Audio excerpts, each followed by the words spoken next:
Hello दोस्तों, examination classes में आपका स्वागत है। आज मैं आप लोगों के लिए बीपीएससी टीआरई 4.0 कंप्यूटर साइंस में दोस्तों कंप्यूटर नेटवर्क के अंतर्गत लाइनमैन, वैन, पैन, वीपीएन ये सब टॉपिक को डिस्कस करूंगा। आइए दोस्तों बिना समय गंवाए ये सब टॉपिक को हम स्टार्ट करते हैं। ये मेरा क्लास नंबर 5 होगा थ्योरेटिकल में। आइए दोस्तों पहले कंप्यूटर नेटवर्क को समझते हैं। देखिए दोस्तों, कंप्यूटर नेटवर्क है क्या वो समझिए।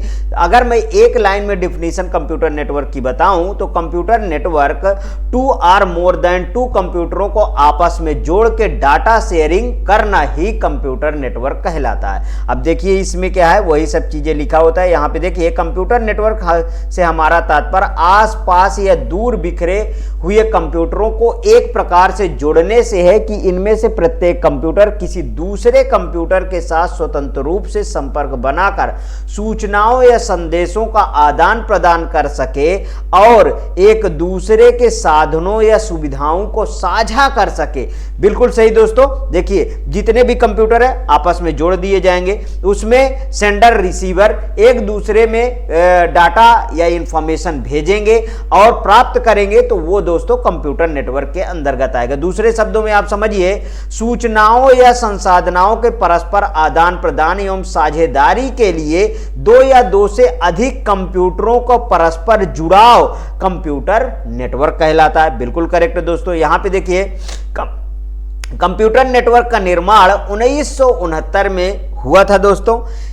इससे पहले 1960 में यूनाइटेड स्टेट की अर्पा नेट समझ रहे हैं ना, एडवांस रिसर्च प्रोजेक्ट एजेंसी, इसका दोस्तों फुल फॉर्म भी आता है, ध्यान रखिएगा, अर्पा नेट, ठीक है। एडवांस रिसर्च प्रोजेक्ट एजेंसी द्वारा वहां से सुरक्षा विभाग के लिए एक नेटवर्क बनाया गया था जिसे अर्पा नेट कहते हैं। अभी मैंने बोला Arpa net, advance research project agency network नाम दिया गया। यह दुनिया का पहला कंप्यूटर नेटवर्क था दोस्तों। कंप्यूटर नेटवर्क एक कंपनी एक अथवा अधिक भवनों, एक कमरे तथा शहर के मध्य स्थापित किए जा सकते हैं। ये बात को अच्छी तरीके से आप ध्यान में रखिएगा। आगे देखिए टोपोलॉजी की विशेषताएं, जैसे फर्स्ट टोपोलॉजी क्या है उसको समझिए दोस्तों। कंप्यूटर सिस्टम की ज्योग्राफिक अरेंजमेंट को टोपोलॉजी कहा जाता है। समझ में आया। टोपोलॉजी नेटवर्क की आकृति या लेआउट को कहा जाता है। नेटवर्क के विभिन्न नोड्स किस प्रकार एक दूसरे से जुड़े होते हैं तथा कैसे एक दूसरे के साथ कम्युनिकेशन स्थापित करते हैं, उस नेटवर्क को टोपोलॉजी ही निर्धारित करता है। देखिए बहुत तरीके से टोपोलॉजी भी होती है। जैसे अगर मैं टोपोलॉजी की बात करूं तो स्टार टोपोलॉजी, ठीक है, मेश टोपोलॉजी, रिंग टोपोलॉजी, और क्या बचा, हाइब्रिड टोपोलॉजी, ठीक है, हाइब्रिड टोपोलॉजी, बस टोपोलॉजी, ये सब दोस्तों टोपोलॉजी हैं जो अलग अलग तरीके के नेटवर्क डिजाइन को सपोर्ट करती हैं। तो ये बहुत ही जरूरी होता है। आगे देखिए दोस्तों प्रोटोकॉल का है।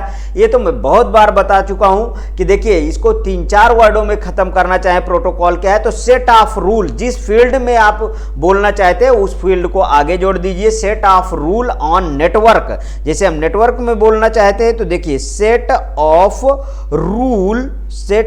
रूल ऑन नेटवर्क या कंप्यूटर नेटवर्क। तो ये हो गया दोस्तों प्रोटोकॉल, बिल्कुल सिंपल से डिफिनीशन, ठीक है। और देखिए प्रोटोकॉल बहुत सारे फील्ड में होता है, चाहे आर्मी फील्ड ले लीजिए, अगर चाहे आप कंप्यूटर में फील्ड ले लीजिए। अगर आपको और सिंपली तरीके से सोचना है तो किसी हाई कोर्ट में चले जाइए, वहां पे दोस्तों अंदर आपको पूरा का पूरा प्रोटोकॉल ऑफिस ही मिल जाएगा। ठीक, समझ में आया। देखिए यहाँ पे प्रोटोकॉल नियमों और संकेतों का सेट है जो नेटवर्क पर कंप्यूटर कम्युनिकेशन करने के लिए उपयोग किया जाता है।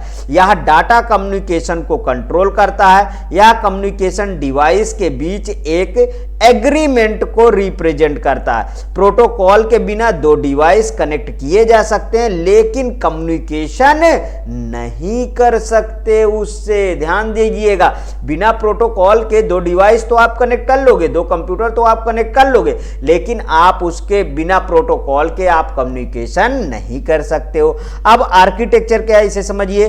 नेटवर्क को व्यापक रूप से या तो पीयर टू पीयर या क्लाइंट सर्वर आर्किटेक्चर का उपयोग करके वर्गीकृत किया जा सकता है। यहां पे देखिए कैटेगराइज आप कंप्यूटर नेटवर्क, आप कौन कौन सी कैटेगरी है उसको समझते हैं। कंप्यूटर नेटवर्क को उसके विस्तार की दूरी के आधार पे 3 श्रेणियों में इसे डिवाइड किया जाता है। जैसे आप लैन, लोकल एरिया नेटवर्क, ठीक है, लैन बहुत बार एग्जामों में पूछा जाता है। देखिए ये डायग्राम से ही आपको जो है पता चल रहा है। यहाँ पे ये लैन है, देखिए यहाँ पे बहुत सारे कंप्यूटर एक दूसरे से, प्रिंटर, सर्वर सब कुछ जुड़ा हुआ है, वो लैन के तहत ही काम करता है। देखिए यहाँ पे यह नेटवर्क एक सीमित भौगोलिक क्षेत्र जो सामान्यतः कुछ किलोमीटर का हो सकता है में फैला होता है। ये किसी कार्यालय, बड़े संस्थान, कारखानों, विभिन्न कंप्यूटरों द्वारा सूचना एवं संसाधनों के आदान प्रदान में काम आता है। इस नेटवर्क को सामान्यतः लैन कहा जाता है। सेकेंड पॉइंट देखिए,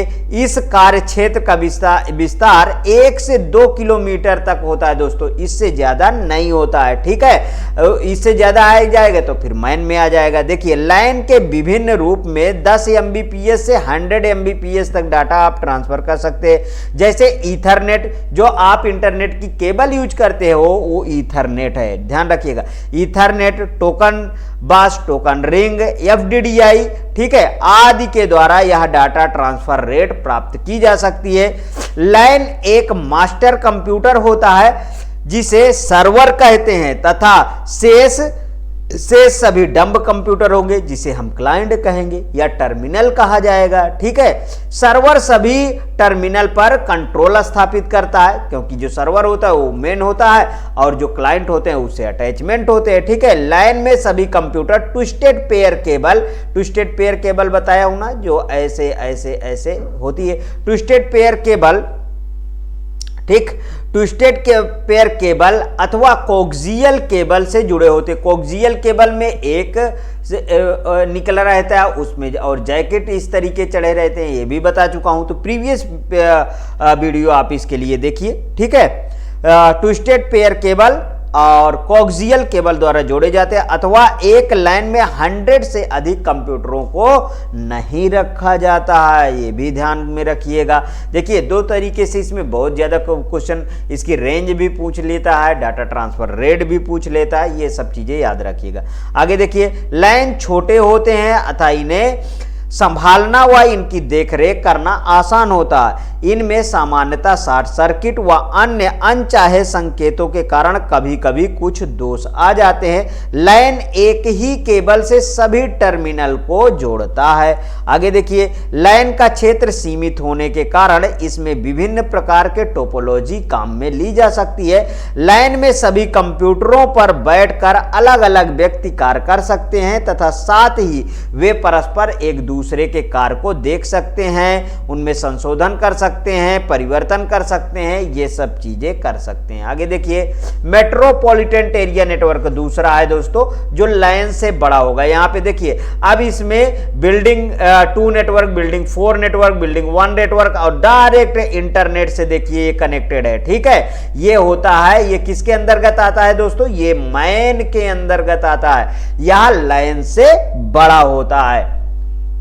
यह नेटवर्क अपेक्षाकृत बड़े क्षेत्र में फैला होता है। इसकी भौगोलिक सीमा समानता एक शहर अथवा कस्बा होता है। मैन वास्तव में लाइन अथवा वैन, लाइन तथा वैन के मध्य का नेटवर्क होता है। अब देखिए, जहां पे वैन आ जाए तो वैन मतलब दोस्तों इंटरनेट ही होता है। ये लिखा ना मैन में कि एक कस्बा, शहर के लिए होता है मैन, ठीक है। किंतु अब यहां आगे देखिए, किंतु इसको स्थापित करना लैन की तुलना में अधिक जटिल होता है। यह 75 किलोमीटर तक किसी डाटा को 200 एमबीपीएस या अधिक गति से भेज सकता है। यह एक शहर के अलग अलग क्षेत्रों में स्थित किसी उपक्रम अथवा संस्थान की भिन्न भिन्न शाखाओं को परस्पर जोड़ने के काम आता है। इसमें नेटवर्क बनाने हेतु राउटर, स्विच, हब की आवश्यकता होती है। आगे देखिए, मैन का मुख्य उद्देश्य सॉफ्टवेयर हार्डवेयर संसाधनों को मिलाकर उपयोग करना। इसमें पूरा नेटवर्क एक केंद्रीकृत मशीन द्वारा संचालित होता है। मैन द्वारा डाटा व ध्वनि दोनों का संचरण हो सकता है। ठीक, इसमें ट्रांसमिशन मीडियम के रूप में कोएक्सियल केबल का उपयोग होता है। सेलुलर फोन नेटवर्क तथा शहरों का केबल टीवी नेटवर्क मैन के ही उदाहरण है। तो ये तो बहुत अच्छी बात है। हमें एक तरीके से समझना है कि अगर हम लाइन लगा रहे हैं तो अपने बिल्डिंग में काम होगा, ठीक है, मैन लगा रहे हैं तो अपने शहर में काम होगा। अगर एक शहर से दूसरे शहर को जोड़ना है तो फिर आप इंटरनेट पे ही आ जाइए। यही पे है इंटरनेट। यहाँ पे देखिए वाइड एरिया नेटवर्क वैन, यहाँ पे देखिए ये बहुत सारा वर्क स्टेशन इस तरीके मतलब सभी के सभी जुड़ जाता है तो वो वैन कहलाता है। वैन का दूसरा नाम है दोस्तों इंटरनेट। ठीक, अब यहाँ पे देखिए वैन की भौगोलिक सीमा अधिक विस्तृत होती है। यह पूरे देश, प्रायद्वीप अथवा समूचे विश्व में फैला हो सकता है। वैन में देशों अथवा प्रायद्वीपों के सभी कंप्यूटरों एक दूसरे से जुड़े होते हैं। एक कंप्यूटर डाटा का आदान प्रदान एवं केंद्र नियंत्रित प्रसारण भी कर सकते हैं। वैन एक बहुत ही विषम प्रकार का नेटवर्क होता है। इस नेटवर्क के कुछ भाग केबल से जुड़े हो सकते हैं तो कुछ टेलीफोन लाइनों से, कुछ ऑप्टिकल फाइबर केबल से, तो कुछ माइक्रोवेव या उपग्रह से डायरेक्ट मतलब सैटेलाइट से भी जुड़े हो सकते हैं। ने समझ में आया? तो ये एक इंटरनेट है। वैन नेटवर्क को जोड़ना एक कॉम्प्लेक्स संरचना है। ठीक है, इनमें शॉर्ट सर्किट, तार टूटने के कारण अन्य कोई सर्किट दोष आने की संभावना अपेक्षाकृत अधिक होती है। इनकी डाटा संचरण गति भी अन्य नेटवर्क की तुलना में कुछ कम होती है क्योंकि ये भाई ज्यादा भौगोलिक एरिया में फैला होता है तो इसकी स्पीड कम होगी ही, जाहिर सी बात है। इस नेटवर्क में कंप्यूटर आपस में लीज लाइन या स्विच सर्किट द्वारा जुड़े होते हैं। इंटरनेट वैन का सबसे अच्छा उदाहरण है। कुछ और अन्य नेटवर्क इस प्रकार है, उनको समझिए। जैसे पैन, पर्सनल एरिया नेटवर्क, यह बहुत छोटी दूरी के लिए उपयोग किए जाने वाला नेटवर्क है जिसकी क्षमता कम दूरी या उपस्थिति एक या दो व्यक्तियों तक होती है। उदाहरण के लिए ब्लूटूथ, वायरलेस, यूएसबी आदि पैन के उदाहरण है। अब यहां पे देखिए वर्चुअल प्राइवेट नेटवर्क, ये कैसा है? वीपीएन। वर्चुअल प्राइवेट नेटवर्क एक प्रकार का नेटवर्क है जो किसी प्राइवेट नेटवर्क जैसे कि किसी कंपनी के आंतरिक मतलब कि इंटरनल नेटवर्क से जोड़ने के लिए इंटरनेट का उपयोग करके बनाया जाता है। या आजकल की हम बात करें, आजकल का एक तेजी से प्रसारित होने वाला नेटवर्क है जिसका प्रयोग बड़ी बड़ी संस्थानों में तेजी से बढ़ा है। यह नेटवर्क वर्चुअल होता है और यह प्राइवेट भी है। निजी इसलिए क्योंकि इस नेटवर्क में किसी संस्था की प्राइवेसी की पूरी गारंटी होती है तथा आभासी इसलिए क्योंकि यह नेटवर्क वैन के प्रयोग नहीं करता है। तो वीपीएन भी समझ में आ गया। आगे देखिए, अब देखिए दोस्तों इसके एडवांटेज क्या है ये समझिए। ठीक है, जैसे हम रिसोर्स शेयरिंग करते हैं, इसका सबसे बड़ा एडवांटेज, हम नेटवर्क के किसी भी कंप्यूटर से जुड़े हुए साधन का उपयोग नेटवर्क के अन्य कंप्यूटर पर कार्य करते हुए कर सकते हैं। उदाहरण के लिए यदि किसी कंप्यूटर के साथ लेजर प्रिंटर जुड़ा हुआ है तो नेटवर्क के अन्य कंप्यूटरों से उस प्रिंटर पर कोई भी सामग्री छापी जा सकती है, जाहिर सी बात है। आगे देखिए दोस्तों, रैपिडली ट्रांसमिशन ऑफ डाटा मतलब डाटा का तीव्र संप्रेषण। कैसे?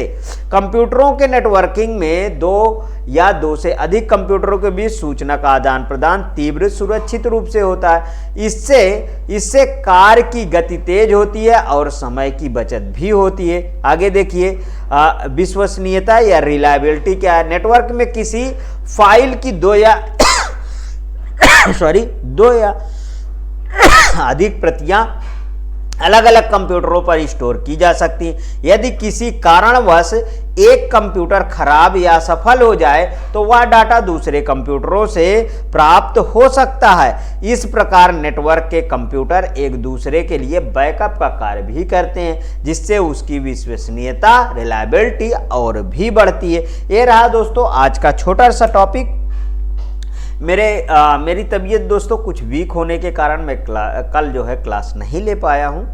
आज भी मेरी बॉडी जो है थोड़ा सा अस्वस्थ है, लेकिन फिर भी आपको मैं वीडियो लगातार देने की कोशिश कर रहा हूँ। यदि आपको अच्छा लगा तो प्लीज़ और प्लीज़ मेरे एग्जामिनेशन चैनल को आप सब्सक्राइब कर लीजिए, मेरा वीडियो लाइक करिए, ज़्यादा से ज़्यादा दोस्तों में शेयर करिए, अपनी प्रतिक्रिया कमेंट बॉक्स में ज़रूर प्रस्तुत कीजिए। ओके दोस्तों, थैंक यू।